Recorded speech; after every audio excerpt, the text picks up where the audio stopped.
अगली बार से जब भी आप किसी रिक्शा में बैठे हैं तो हो सके तो बैठने के बाद इन्हें देख थोड़ा मुस्कुरा देना। उतरने के बाद इन्हें कुछ वो 2 मीठे शब्द बोल देना। हो सकता हो आपके उन मीठे शब्दों से इनके दिन भर की वो थकान टूट जाए और इन्हें वो एहसास हो कि शायद ये भी इसी समाज का एक बहुमूल्य हिस्सा है। कभी कभी शायद हर समस्या का समाधान सिर्फ पैसा नहीं होता, कभी कभी समस्या का समाधान एक संवेदनशील समाज होता है जो शायद इस समाज के हर वर्ग को उतनी ही इज्जत और उतना ही सम्मान दे और इस विकास की राह में हर उस वर्ग को अपने साथ आगे ले बढ़े।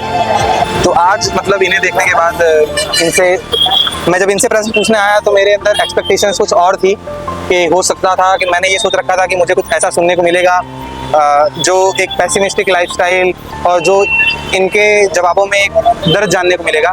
बट इनसे बात करके मुझे आज ऐसा महसूस हुआ कि एक पॉजिटिव लाइफ जीनी हो तो कुछ कोई इनसे सीखे कि इतनी सारी समस्याएं होने के बाद भी इन्होंने एक भी समस्या को एक समस्या की नज़र से नहीं बल्कि एक पॉजिटिव वे में लेके लाइफ जी रहे हैं। और सुबह 6 से रात को 9 तक बस रिक्शा और रोड यही हमारा ठिकाना रहता है। अब हमारे समाज में जो वर्ग सबसे ज़्यादा पसीना बहाता है अक्सर उसे उस पसीने की कीमत बहुत कम मिलती है। उसके गुरु ने उसको बोला था कि तू जा पूरे हसीनापुर में से युधिष्ठिर को बोला कि एक बुरा आदमी ढूंढ गया और दुर्योधन को बोला कि एक अच्छा आदमी ढूंढ गया। तो दोनों गए तो दुर्योधन को कोई अच्छा आदमी नहीं मिला और युधिष्ठिर को कोई बुरा आदमी नहीं मिला। तो दोनों की सोच अपनी अपनी थी।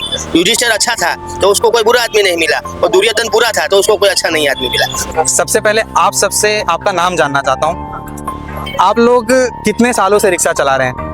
आप अपने बचपन में क्या बनना चाहते थे? बचपन में आपके क्या सपने थे?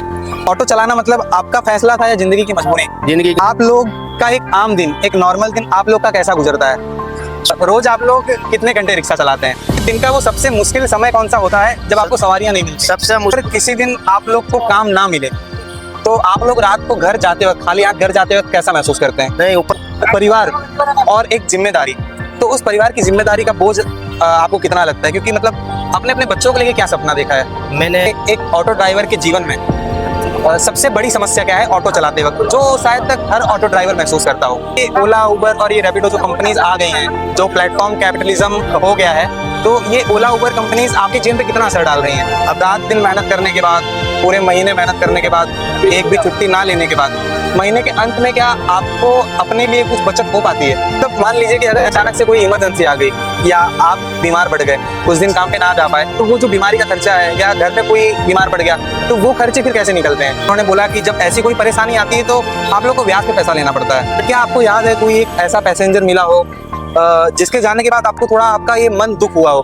जिसने आपको दुख पहुंचा दिया हो? तो उतरने के बाद वो पैसे ऐसे देते हैं जैसे हम लोग को खैरात देते हैं। रोज आप लोग इतने लोगों को मिलते हो पर फिर भी क्या कभी आपने अकेलापन महसूस किया है? रुपए की चाय के लिए 3 लोग झगड़ेंगे, एक 20 रुपए के मावा के लिए एक मावा के लिए 4 लोग झगड़ेंगे। वो झगड़ना एक प्रेम है। कभी आप उदास हो जाएं तो आप किससे अपने मन की बात करते हैं? ज्यादातर आपको क्या लगता है कि ये लोग और ये समाज ऑटो ड्राइवर्स को किस नजर से देखते हैं? जो इज्जत क्या हकदार है वो इज्जत देता है आपको? क्या जितना पसीना आप लोग पूरे दिन में बहाते हो तो क्या उस पसीने की असली कीमत आपको मिल पाती है? नमस्कार जनबंधु, आज हम उनकी कहानी सुनने वाले हैं जो रोज हजारों लोगों को उनकी मंजिलों तक पहुंचाते हैं, लेकिन शायद जिंदगी खुद की मंजिल तक वो नहीं पहुंच पाते हैं। फिर भी वो जीवन भर दूसरों का मंजिल आसान बनाते हैं, पर शायद तक अपनी मंजिल वो इस ट्रैफिक के शोर में कहीं खो देते हैं। हम आज सुनने वाले हैं कहानी इन ऑटो ड्राइवर्स की। हम सब अपने जीवन में कभी ना कभी ऑटो रिक्शाज में बैठे होंगे, कभी स्कूल जाते वक्त, कभी कॉलेज जाते वक्त, कभी ऑफिस, हॉस्पिटल या फिर कभी रेलवे स्टेशन जाते वक्त या फिर कभी कोई और ज़रूरी काम के लिए जाते वक्त। और अक्सर जब हम जल्दी में होते हैं तो हम एक शब्द कहते हैं कि भैया जल्दी चलिए, लेट हो रहा है। पर शायद कभी हमने ये नहीं सोचा कि हमसे ज़्यादा जल्दी उन्हें होती है, क्योंकि शायद जो हाथ स्टीयरिंग संभालते हैं उन हाथों के ऊपर अपने बच्चों की स्कूल की फीस की जिम्मेदारी होती है, अपने माँ बाप और परिवार की जिम्मेदारी होती है, और शायद इससे बढ़कर वो हाथ अपनी तन्हाई, अपनी तकलीफ और अपने उन आंसू को भी छुपाते हैं। इसलिए चलिए आज सुनते हैं ऑटो ड्राइवर्स की कहानी उन्हीं की जुबानी। रेडी? मैं सबसे पहले आप सबसे आपका नाम जानना चाहता हूँ, तो आप लोग एक एक करके मुझे पहले अपना नाम बताइए। विवेक। विवेक भाई। लालो भरवाड़। लालो बरवाड़ भाई। आप? महेश भाई। महेश भाई। सनी राजपूत। सनी राजपूत। कमलेश। अमलेश। मिस्टर शमशेर। भाई आप लोग ही बता दीजिए। धर्मेश। परवीन भाई डामोर। लाला भाई भरवाड़। मुकेश भाई भरवाड़। आप लोग कितने सालों से रिक्शा चला रहे हैं? 3-4 साल। 3-4 साल। आप? 3 साल। चाचा आप? 5 साल से। 5 साल से। आप? 4-4.5 साल। 4-4.5 साल से। तो मतलब लगभग यहाँ पे 5-6 सालों से रिक्शा चला रहे हैं। और मैं इन सबसे पूछना चाहता हूँ कि अ, इनके बचपन के बारे में पहले थोड़ा जानना चाहता हूँ कि मतलब आप अपने बचपन में क्या बनना चाहते थे? बचपन में आपके क्या सपने थे? बचपन बड़ा अच्छा रहा था। और बचपन में हम लोग ये नहीं सोचा था कि बड़े होकर रिक्शा के ड्राइवर बनेंगे। थोड़ा पढ़ाई लिखाई में कमजोर होने के कारण ये जो है ड्राइवर का काम वो करना पड़ रहा है। बचपन में तो थोड़ा बहुत खेल कूद हुआ था। उसके बाद थोड़ा बहुत जो माइंड है वो पढ़ाई से निकल के ग्रुपिज्म जो होता है, मतलब दोस्तों के साथ घूमना फिरना और इधर उधर जाना, उसमें सब टाइम निकल गया। उसके बाद पढ़ाई हाथ से छूट गई। उसके बाद हम लोगों ने ये रिक्शा ड्राइवर का काम आप ले लिया। कौन से सन में पढ़े थे? मैं 12th तक पढ़ा हूँ। अच्छा 12 तक पढ़े थे। और मतलब देखने जाए तो 2010 के पहले पढ़े थे आप? 2009 में 12th किया था। अच्छा 2009 में 12 किया था। तो ऑटो चलाना मतलब आपका फैसला था या जिंदगी की मजबूरी? जिंदगी की मजबूरी। जिंदगी की मजबूरी। तो मतलब मैं जानना चाहता हूँ कि आप लोग का एक आम दिन, एक नॉर्मल दिन आप लोग का कैसा गुजरता है? सुबह 5-5:30 बजे उठने का। उठने के बाद थोड़ा बहुत नाश्ता पानी चाय पानी वगैरह करने का, घर से निकल जाने का। सुबह 6-6:30 बजे हमारा ये जो आप देख रहे हो सब शटल खड़ा रहता है। तो शटल सब लाइन में होता है, बारी बारी सबकी एक ही बारी भरने की होती है।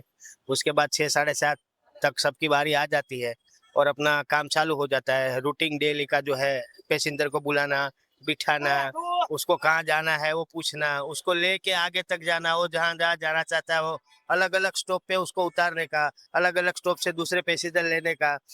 दिन में समझ लीजिए कि 100 से 150 लोग ऐसे मिलते हैं जो अलग अलग टाइप के मिलते हैं। अच्छा मतलब यहाँ पे लाइन लगती है सुबह, हाँ। हर रिक्शा वालों की अलग हाँ, अलग अलग बारियां लगते हैं। आती हैं, उसके बाद एक एक रिक्शा निकलती है। तो मैंने अक्सर देखा है कि यहाँ पे लाइनों में झगड़े हो जाते हैं। हाँ, वो मीठे झगड़े होते हैं। ऐसा कोई वो नहीं होता, आपस में बैर जैसा नहीं होता है। अच्छा। पर समझ लो मेरी रिक्शा में 4 बंदे बैठे हैं। हाँ। और एक बंदा मेरे को कम पड़ रहा है तो दूसरा आगे वाला रिक्शा वाला उसको गोता जाना है तो वो एक बंदा बिठा लेता है। तो हम लोग जाके मीठा झगड़ा करते हैं उसके साथ, उसको पकड़ के खींच के मेरी रिक्शा में बिठा के लेके भाग जाते हैं। तो रोज आप लोग कितने घंटे रिक्शा चलाते हैं? सुबह 6 से रात को 9 बजे तक गिन लो। कितना घंटा? 15 से 18 घंटा गिन लो रिक्शा कंटिन्यू। चलाना पड़ता है। तो दिन का मुझे वो बताइए कि दिन का वो सबसे मुश्किल समय कौन सा होता है जब आपको सवारियां नहीं मिलती? सबसे मुश्किल समय दिन का 12 से लेके 3 बजे तक का होता है। 12 से 3 से 4 बजे तक कोई पैसेंजर हमको मिलता नहीं है। ज्यादातर लोग दोपहर में है ना वो रैपिडो और उबेर का यूज करते हैं। ज्यादातर दोपहर में धूप के कारण लोग 12 से 3 के बीच में उबेर और रैपिडो का यूज करते हैं। तो वो हमारी रोजी रोटी पे थोड़ा दिक्कत होता है। तो अगर किसी दिन आप लोग को काम ना मिले तो आप लोग रात को घर जाते वक्त, खाली हाथ घर जाते वक्त कैसा महसूस करते हैं? नहीं, ऊपर वाले के दिया से अभी तक किसी भी ऑटो वाले का ऐसा हुआ नहीं है कि कोई काम ना कोई दिन किसी दिन कम कमाई हो अगर? मिनिमम अपना गुजारा जितना होता है उतना तो ऊपर वाला दे ही देता है सबको। 2-3 एक दो शटर तो लग जाते हैं तो अपना गैस का निकल जाता है, अपना चाय पानी का निकल जाता है, खाने का निकल जाता है। तो ये तो मतलब आपका बहुत पॉजिटिव एटीट्यूड है कि आप अपने जीवन की मुश्किलों को भी एक पॉजिटिव वे में लेके चल रहे हो और आप अपनी जीवन की इन समस्याओं से भी शिकायत नहीं कर रहे हो। पर हो सकता है इनका भी कुछ एक एक्सपीरियंस हो। तो मैं आपसे पूछना चाहता हूँ कि अगर मतलब आप में से कोई और अगर बताना चाहे कि अगर किसी दिन कमाई कम हो तो घर जाते वक्त जो परेशानी हुई बात कर दीजिए। नहीं ठीक है, चलिए कोई बात नहीं, मैं आपसे ही मतलब आगे प्रश्न करता हूँ कि परिवार और एक जिम्मेदारी, तो उस परिवार की जिम्मेदारी का बोझ आपको कितना लगता है? क्योंकि मतलब हर इंसान के ऊपर एक मतलब परिवार की जिम्मेदारी होती है। देखो लाइफ में पुरुष एक ऐसा पर्सन है कि जिसके ऊपर बचपन में बाप का हाथ रहता है। तो अगर जब तक बचपन है तब तक जिम्मेदारी का एहसास बिल्कुल नहीं होता है। अगर बचपन में ही पापा चले जाते हैं तो वो जो जिम्मेदारी मिलती है बहुत बड़ी होती है। बचपन में उसको निभाना और बचपन से जवानी में आना, जवानी में आने के बाद घर की जिम्मेदारी, बहनों की जिम्मेदारी, माँ की जिम्मेदारी, वो सब सोचते सोचते खुद का टाइम कहाँ निकल जाता है, जो एंजॉयमेंट का टाइम होता है वो कहाँ चला जाता है पता नहीं चलता। सुबह 6 से रात को 9 तक बस रिक्शा और रोड, यही हमारा ठिकाना रहता है। आपके परिवार में कौन कौन लोग हैं? मेरे परिवार में मेरी माँ है, मेरी सिस्टर है, मेरी वाइफ है, मेरा एक बेटा है। पिताजी हैं आपके? नहीं, पिताजी मैं 11 साल का था तब एक्सपायर हो गए। अच्छा, तो आपके बच्चे हैं? एक बेटा है। तो अपने अपने बच्चों को लेके क्या सपना देखा है? मैंने मेरा बेटा अभी वो 5th क्लास में पढ़ता है और 5th क्लास तक मैंने उसको ऐसा ट्रेन किया है कि वो अंडर 11 अभी खेल के आया है। अच्छा, क्रिकेट। नेशनल में मैजिक बॉल थ्रो नाम की एक गेम आती है, वो अंडर 11 में वो खेल के आया है अभी। और अहमदाबाद जिले में 6 नंबर पे था और पूरे गुजरात राज्य में 26 नंबर पे है। तो उसको डीएलएस स्कूल में एडमिशन मिल गया है गवर्नमेंट में। तो अभी वो पूरी तरह से गवर्नमेंट के ऊपर पढ़ाई कर रहा है और स्पोर्ट में आगे जाएगा वो। तो आज के समय में मैं ये जानना चाहता हूँ कि एक ऑटो ड्राइवर के जीवन में सबसे बड़ी समस्या क्या है ऑटो चलाते वक्त, जो शायद तक हर ऑटो ड्राइवर महसूस करता हो? अभी ये जो टाइम चल रहा है, सबसे पहले तो महंगाई सबको मार गई है। अभी गैस का, पेट्रोल का आप देख रहे हो कि भाव जमीन से आसमान तक पहुंच गया है। यह सबसे बड़ी दिक्कत वाली चीज है। दूसरी दिक्कत वाली चीज है कि जो कुछ थोड़ा बहुत रोड पे मिल जाता था पैसेंजर, वो अभी ओला उबेर और रैपिडो वो सब ले गए हैं। तो बाकी जो बचा है, जो लेबर लोग जो है, जो मजदूर लोग है, जिसको मोबाइल में ज्यादातर पता नहीं चलता है, वही लोग हमारे रिक्शा में आके बैठते हैं और हम लोग उसको ट्रैवलिंग तो करवाते मतलब मैं हैं। ये जानना चाहता हूँ कि ओला उबर और ये रैपिडो जो कंपनीज आ गई हैं, जो प्लेटफॉर्म कैपिटलिज्म हो गया है, तो ये ओला उबर कंपनीज आपके जीवन पे कितना असर डाल रही हैं? अभी आप देखने जाओगे तो जो भी एजुकेटेड लोग है, जिसको मतलब एंड्रॉइड मोबाइल का पूरा नॉलेज है, जो भी पढ़े लिखे सब लोग हैं, वो 90% तक ओला उबर और रैपिडो ही करते हैं। अब 10% पे जो मजदूर लोग हैं, जिसको मतलब 20-30 रुपए में डेली का 200-300 रुपए कमाते हैं, वो लोग 10-20 रुपए में मुसाफरी करते हैं। तो उनके लिए हम लोग सुबह 6 से रात को 9 तक खड़े रहते हैं। तो मैं ये जानना चाहता हूँ कि रात दिन मेहनत करने के बाद, पूरे महीने मेहनत करने के बाद, एक भी छुट्टी ना लेने के बाद, महीने के अंत में क्या आपको अपने लिए कुछ बचत हो पाती है? अब वो तो महीने के ऊपर डिपेंड रहता है। देखो गर्मी का सीजन होता है तो गर्मी के सीजन में बहुत मंदा रहता है। ज्यादातर ये जो गर्मी का सीजन गया है तो उसमें पूरे मंथ में बजट जो हमारा होता है वो बजट इधर का उधर हो जाता है। क्योंकि सुबह घर से निकलते टाइम सोच के चलते हैं कि 2-3 शटर लग जाएंगे तो 1000-1500 रुपये मिल जाएंगे। 500 रुपये गैस के निकालेंगे, 200 रुपये अपने चाय पानी और खर्चे के निकालेंगे और 600-700 रुपये बच जाएंगे। पर दोपहर ये गर्मी की वजह से वो जो बजट है वो 1000 रुपये में आके ठहर जाता है। 1000 रुपये ही खाली मिलते हैं, उसमें 300 रुपये गैस के निकालो, 200 रुपये अपने चाय पानी के निकालो और परिवार के लिए 500-400 रुपये बचते हैं। तो मतलब मान लीजिए कि अगर अचानक से कोई इमरजेंसी आ गई या आप बीमार पड़ गए, कुछ दिन काम पे ना जा पाए, तो वो जो बीमारी का खर्चा है, या घर में कोई बीमार पड़ गया, तो वो खर्चे फिर कैसे निकलते हैं? उसमें हम सब जो भी जितने भी लोग ड्राइवर सब बैठे हैं वो आपस में एक परिवार की तरह है। अगर कभी भी कोई भी इमरजेंसी हो गई और कोई भी दिक्कत हो गई तो मान लो समझ लो मुझे 5-10 हजार की जरूरत पड़ी कभी भी इमरजेंसी में, जो मेरे पास है नहीं, तो एक दूसरे को हम लोग कॉल करते हैं। तो जिसके पास जो हो, मान लो इसके पास 500 है तो वो देगा, इसके पास 2000 है तो वो देगा, इसके पास 5000 पड़ा है तो ये देगा। ऐसे करके हम लोग का काम चल जाता है। मैंने अभी एक रिक्शा वाले भाई से बात की, तो उन्होंने बोला कि जब ऐसी कोई परेशानी आती है तो आप लोग को ब्याज पे पैसा लेना पड़ता है। नहीं, वो ब्याज पे पैसा लेना पड़ता है। वो कब होता है कि जब मतलब पूरा सीजन अच्छा नहीं जाता, पूरा साल अच्छा नहीं जाता है, और पूरा साल में अगर जितना हमारा बजट होता है वो लास्ट ईयर में दिवाली दिवाली आती है, तब पैसा हमारे पास नहीं होता है, तब कहीं से ये जुगाड़ करना पड़ता है। तो मैं ये जानना चाहता हूँ कि जैसे कुछ पैसेंजरों के साथ आपके अनुभव जानना चाहता हूँ कि क्या आपको याद है कोई एक ऐसा पैसेंजर मिला हो जिसके जाने के बाद आपको थोड़ा आपका ये मन दुख हुआ हो, जिसने आपको दुख पहुंचा दिया हो, कोई ऐसा पैसेंजर, तो आप उसकी अगर बात बता सकें। कई बार ऐसा होता है। समझ लो यहाँ से हम लोग गांधीनगर तक का शटल लगाते हैं, तो यहाँ से गोता तक का किराया हमारा 40 रुपए है, जो नॉर्मली सबको पता है। ठीक है, कोई कोई पैसेंजर ऐसा आता है कि भाई वहाँ पूछता नहीं है, तो हमको तो पता होता है कि वो रोज जाता है, तो उसको पता होगा कि 40 रुपए है। वो उतरने के बाद 30 रुपए देता है, और 10 रुपए के लिए भेजामारी बहुत करता है कि भाई 10 रुपए मैं रोज आता हूँ, मैं रोज ये शटल करता हूँ, मैं ये करता हूँ, बस में इतना है, फलाना है। फिर 10 रुपए के लिए 20 मिनट खड़ा नहीं रहते, हम लोग चले जाते हैं। फिर दिल में ये होता है कि साला 10 रुपए के लिए इसके लिए क्या झगड़ा है उसके साथ। तो कभी कोई आपको ऐसा मिला जिसने क्या बोलते हैं आपको वो इज्जत ना दी हो, मतलब आपको वो डिसरेस्पेक्टफुल महसूस कराया हो। होता है कई बार। पैसे वाले लोग पिकर शटल में बैठ जाते हैं, तो हम लोगों ने डिसाइड किया होता है कि उसको बोला होता है कि भाई 150 रुपये होगा यहाँ तक का। ठीक है, तो उतरने के बाद वो पैसे ऐसे देते हैं जैसे हम लोग को वो खैरात देते हैं। पैसे वो एटीट्यूड के साथ देते हैं। पैसे तो वो देते हैं पूरे, पर उसका जो एटीट्यूड होता है देने का, वो एटीट्यूड से थोड़ा फीलिंग बैठ आता है हमको। और हो सकता हो कभी कुछ ऐसे पैसेंजर भी मिले हैं जो क्या बोलते हैं आपको अच्छा फील करा जाए, अच्छा महसूस करा जाए। हाँ, होता है कई बार मान लो लेबर टाइप का जो लोग होता है ना, वो यहाँ से वैष्णो देवी तक हमारे साथ बैठे, किराया हमारा 35 रुपये होता है, हमारे पास 5 रुपये चेंज नहीं है, उसके पास भी 5 रुपये चेंज नहीं है, तो वो 40 तो 20-20 की 2 नोट देगा, तो हम बोलेंगे कि भाई तो चेंज दो, 20 की नोट उसको वापस दे देंगे, तो वो बोलेंगे कि रख लो, बाद में देख लेंगे। ऐसा पैसेंजर भी मिलता है। तो मतलब हम उस स्टेज पे हैं कि हमारे जैसे लोग ही हमें समझ रहे हैं, हाँ, हमारे वर्ग के लोग ही हमें समझ रहे हैं। वो 100% है। तो रोज आप लोग इतने लोगों को मिलते हो, पर फिर भी क्या कभी आपने अकेलापन महसूस किया है?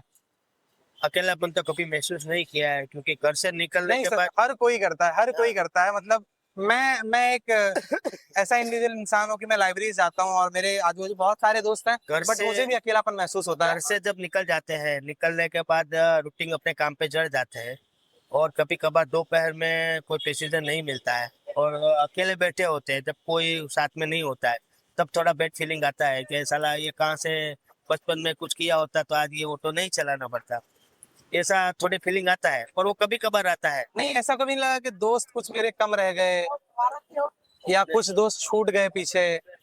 नहीं, ऐसा तो कभी नहीं लगा, क्योंकि ये सब लोग ही ऐसे हैं कि सुबह इधर पहुंच जाऊंगा तो वो फिर दिमाग पूरा इनमें ही घुस जाता है। अच्छा। सबको नहीं तो माइंड बढ़िया पूरा है, fresh हो जाता है। बस बढ़िया है आप एक लोग को 10 रुपए मतलब की चाय के लिए 3 लोग झगड़ेंगे, एक 20 रुपए के मावा के लिए एक मावा के लिए 4 लोग झगड़ेंगे। वो झगड़ना एक प्रेम है। 10-20 रुपए की कोई वैल्यू नहीं है, पर वो आपस में वो प्रेम है कि भाई एक मावे में हम 5 लोग खा रहे हैं। तो वो एक जो लाइफ का अचीवमेंट मोमेंट जिसे बोलते हैं हम लोग, वो मोमेंट बहुत अच्छा रहता तो जैसे कभी आप लोग उदास महसूस करें या कभी आप उदास हो जाएं, तो आप किससे अपने मन की बात करते हैं? ज्यादातर ये उदास तो ये मेरे पास में जो बैठा है ना लाला, वो बहुत बार उदास हुआ है, तो थोड़ा उससे पूछते हैं कि तू कब कब उदास हुआ है भाई। वो नहीं नहीं, थूक लेने दीजिए पहले उन्हें। नहीं नहीं, तारे तारे तारे तारे सुनो। तारे बोलो ना, तारे बोलो मुझे। अच्छा ठीक है, मतलब ठीक है, चलिए, शर्म आ रही है इनको, ये नहीं बोल पा रहे हैं, कोई बात नहीं। नहीं नहीं, कोई बात नहीं, होता है कोई। अरे इसमें कोई कोई शर्माने वाली बात नहीं है, ये बस उदास तो तब अपने ये उदास तब होता है जब कोई अच्छा पैसेंजर जल्दी उतर जाता है। अच्छा। ये नहीं, उदास तो तब मैं एक और ये पूछना चाहता हूँ कि आपको क्या लगता है कि ये लोग और ये समाज ऑटो ड्राइवर्स को किस नजर से देखते हैं? तो इसमें दो दो बातें हैं। हमारा जो मिडिल क्लास लोग है, अगर उसको कहीं पर भी जाना है, कुछ भी आधी रात को दिक्कत होती है, तो वो ओला उबेर का जो हमारा ग्रुप है वो ओला उबेर रैपिडो पे डिपेंड नहीं होता है।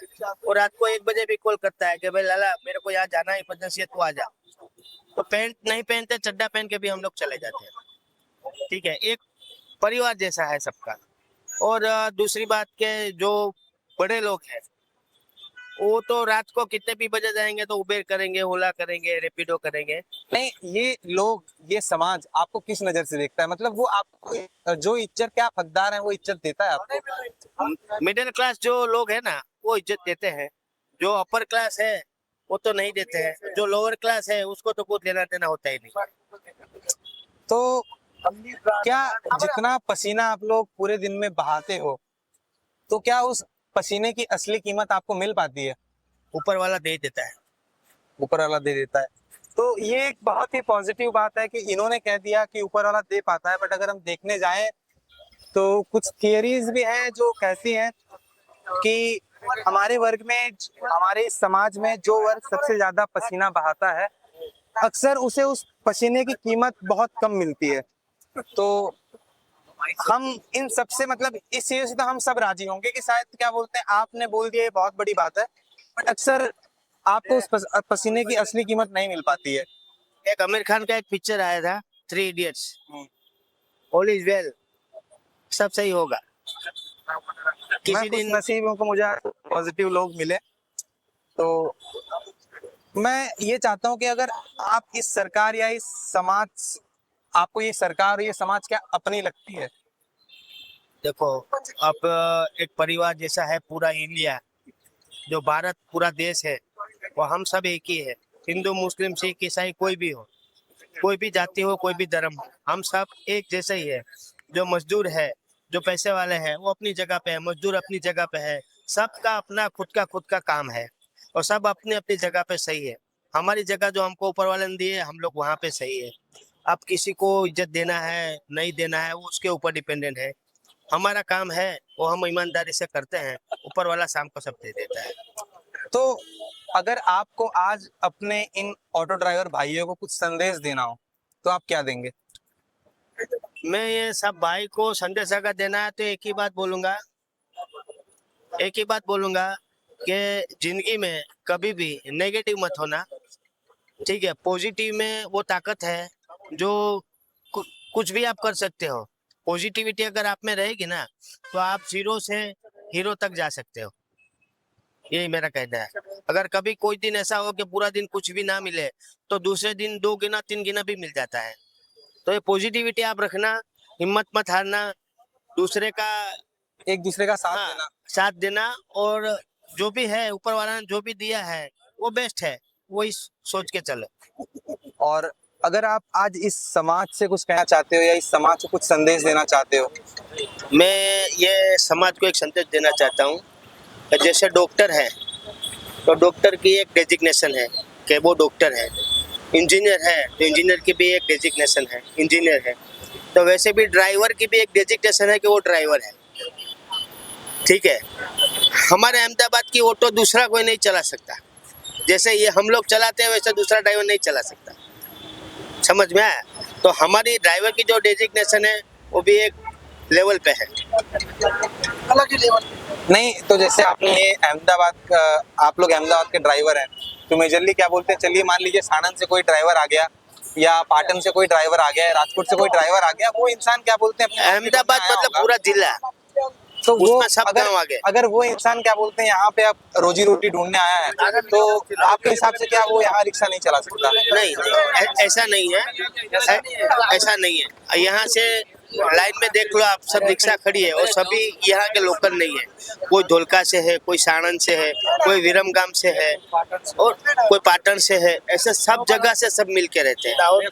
ये दाहोद का है ये भाई। तो ऐसा कोई नहीं है कि हम लोग उजाला के लोकल है तो लोकल ही चलाएंगे, कोई नहीं है। ड्राइवर पूरा सब एक है, वो कहीं का भी हो। उसको तो थोड़ा सा मैं सिर्फ एक लास्ट सवाल आपसे, मैं सिर्फ ये चाहता हूँ कि आप इस समाज को क्या कहना चाहते हैं। वो प्रश्न इस संदर्भ में था कि समाज आपको किस नज़र से देखती है, समाज आपको क्या समझती है, आज आप क्या हैं, उस संदर्भ में क्या बोलते हैं आप समाज तक कुछ अगर क्या बोलते हैं आपका संदेश पहुंचाना चाहते हो तो मैं इस समाज की बात कर रहा देखो मैं एक एग्जांपल देना चाहूँगा कि महाभारत में युधिष्ठिर और अपना ये क्या बोलते हैं उसको दुर्योधन दोनों ही थे। तो उसको उसके गुरु ने उसको बोला था कि तू जा पूरे हस्तिनापुर में से युधिष्ठिर को बोला कि एक बुरा आदमी ढूंढ के आ, और दुर्योधन को बोला कि एक अच्छा आदमी ढूंढ के आ। तो दोनों गए तो दुर्योधन को कोई अच्छा आदमी नहीं मिला और युधिष्ठिर को कोई बुरा आदमी नहीं मिला।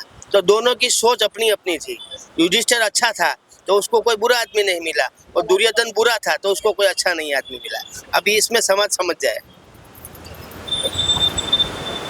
नहीं, काफी बड़ी बात कही है आपने।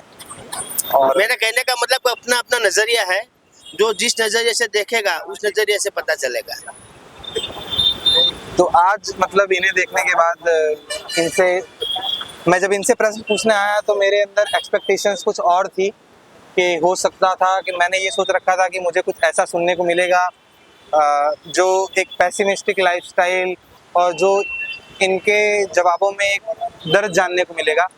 बट इनसे बात करके मुझे आज ऐसा महसूस हुआ कि एक पॉजिटिव लाइफ जीनी हो तो कोई इनसे सीखे कि इतनी सारी समस्याएं होने के बाद भी इन्होंने एक भी समस्या को एक समस्या की नज़र से नहीं बल्कि पॉजिटिव वे में लेके लाइफ जी रहे हैं, और वो इनकी बातों में रिफ्लेक्ट भी हो रहा है कि वो आज कितने खुश हैं।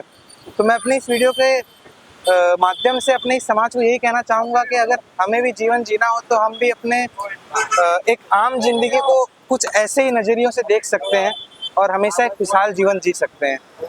जन बंधुओं, आज हमने देखा कि कैसे इस शहर की रफ्तार बढ़ाने वाले खुद जिंदगी की रेस में कितने पीछे छूट गए हैं।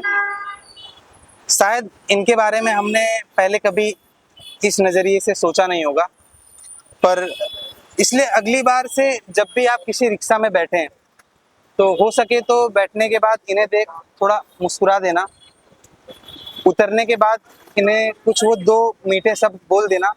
हो सकता हो आपके उन मीठे शब्दों से इनके दिन भर की वो थकान टूट जाए और इन्हें वो एहसास हो कि शायद ये भी इसी समाज का एक बहुमूल्य हिस्सा है। और कभी कभी शायद हर समस्या का समाधान सिर्फ पैसा नहीं होता, कभी कभी समस्या का समाधान एक संवेदनशील समाज होता है जो शायद इस समाज के हर वर्ग को उतनी ही इज्जत और उतना ही सम्मान दे और इस विकास की राह में हर उस वर्ग को अपने साथ आगे ले बढ़े। जय हिंद, जय जनमन।